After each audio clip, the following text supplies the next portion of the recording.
One of the interesting things about Meet the Press is that people go on Meet the Press not only to say something to an audience of Americans, but to say something to an audience in Washington, or to say something to an audience at a corporate headquarters.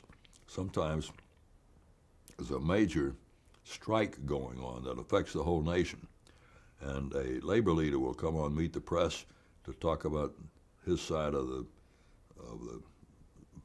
controversy, and at the same time to get a signal across to the owners on the other side, the corporate people, of something they may be thinking about that will lead to settling the thing.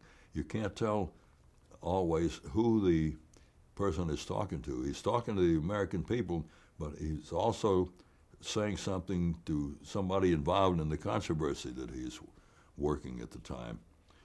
There are side messages and interesting things going on.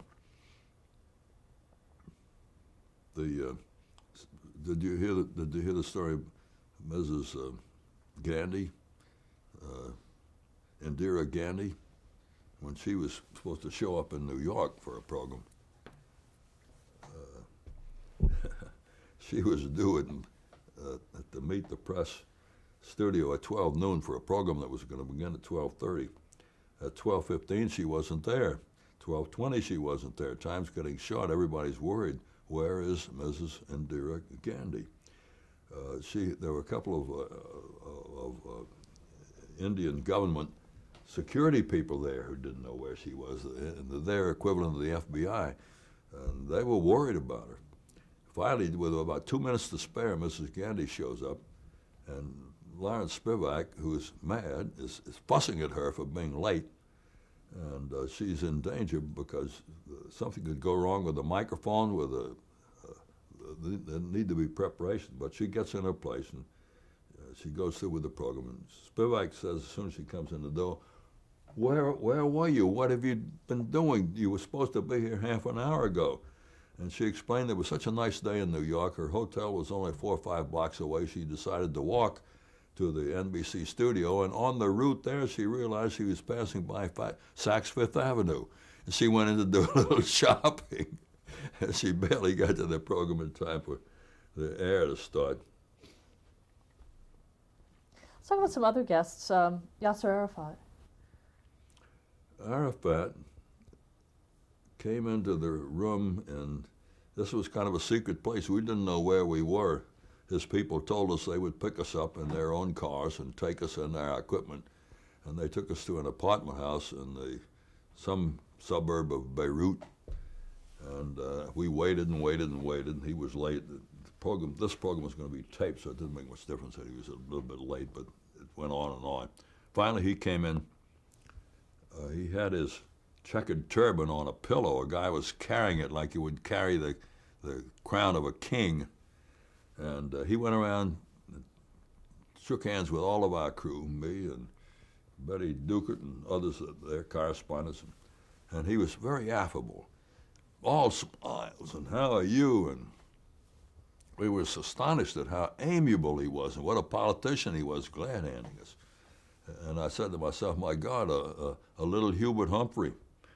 And then when he got on the program, and he was asked a few questions about his reputation as a terrorist and having participated in the firebombing of a hotel where many people, including civilians, were killed, he turned into a snarling, mad kind of person who was very angry and voluble. And I thought to myself, he didn't do his cause any good because he seemed to be such a cornered beast when he got to be, when we asked him a few tough questions.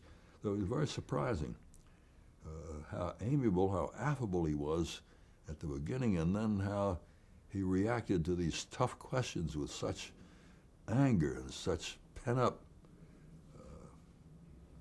irritation and hostility. Carl Sagan was an example of something Larry Spivak used to do and that I used to do as his successor, and that is not 10 times out of 10 get the usual suspects here in Washington on the program, but go a little beyond that.